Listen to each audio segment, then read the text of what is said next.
धुळे शहरासह परिसरात अवकाळी पावसाने पुन्हा एकदा जोरदार हजेरी लावली असून काही ठिकाणी गारपीटही झाल्याची नोंद आहे। या अनपेक्षित बदललेल्या हवामानामुळे काढणीला आलेल्या पिकांवर संकट कोसळण्याची भीती शेतकऱ्यांमध्ये व्यक्त होत आहे। गेल्या काही दिवसांपासून हवामान विभागाकडून अवकाळी पाऊस व गारपिटीचा इशारा देण्यात आला होता। त्यानुसार आज अचानक झालेल्या पावसामुळे शेतकऱ्यांची धावपळ उडाली।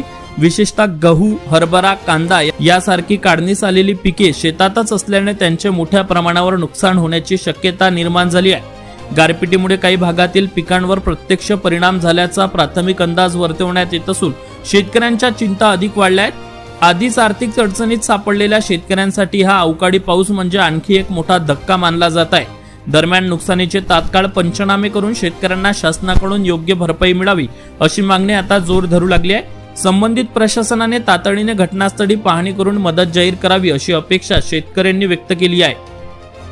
सध्या परिसरातील हवामान ढगाळ असून पुढील काही तासात पुन्हा पावसाची शक्यता वर्तवण्यात येत आहे। त्यामुळे शेतकऱ्यांनी आवश्यक ती खबरदारी घ्यावी असे आवाहन प्रशासनाकडून करण्यात आले आहे। प्रतिनिधी परीक्षित परदेशी, JBTV न्यूज, धुळे।